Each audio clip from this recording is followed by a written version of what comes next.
Très souvent, on va opposer l'écologie à l'industrie, voire même l'économie à l'écologie, ce qui n'est pas forcément logique, mais surtout cette question de modèle industriel. Ah, c'est le modèle industriel qui a des conséquences négatives sur les écosystèmes.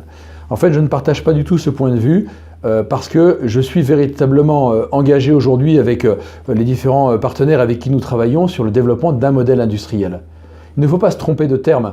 Ce n'est pas le modèle industriel qui pose une question ou un problème aujourd'hui, c'est la finalité du modèle industriel. C'est-à-dire que si le modèle industriel a pour finalité la maximisation du profit de quelques-uns, automatiquement, nous aurons des externalités, c'est le terme économique, qui vont être négatives.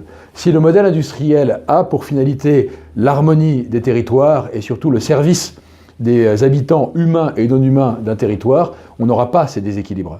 Donc oui, nous avons besoin d'un modèle industriel parce que 80% de la population occidentale est en ville. Donc le fait de dire certains arrivent avec 2-3 hectares à faire vivre une famille, c'est très intéressant sur le plan technique, mais ça ne nous apprend pas grand-chose sur notre modèle économique.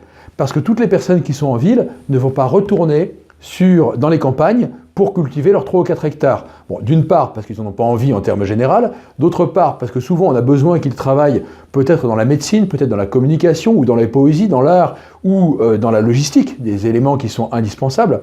Mais la troisième raison, c'est que si tout le monde retourne à la campagne, il n'y aurait plus de campagne, nous sommes beaucoup plus nombreux qu'au début du siècle dernier. Donc nous avons besoin d'un modèle industriel qui soit compatible avec les systèmes vivants.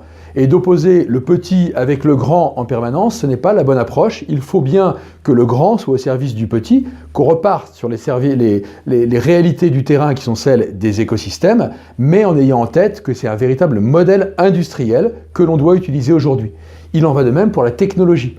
La technologie, c'est quelque chose de bien, en termes généraux, à partir du moment où c'est au service des territoires, au service de la vie, au service de nos sociétés.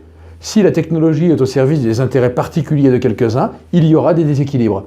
N'opposons pas l'écologie à l'économie, n'opposons pas l'industrie au territoire, n'opposons pas la technologie au système vivant. Il faut retrouver l'harmonie, il faut retrouver la compatibilité entre nos modes de développement et les systèmes vivants. Et ça, ce n'est pas du rêve. Comme je le redis régulièrement, nous ne sommes pas des chercheurs ou des intellectuels, nous sommes des entrepreneurs, nous sommes des agriculteurs, nous sommes des citoyens, et la seule chose qui nous intéresse, c'est de faire. L'expérience n'est pas le meilleur moyen pour montrer la voie, c'est le seul.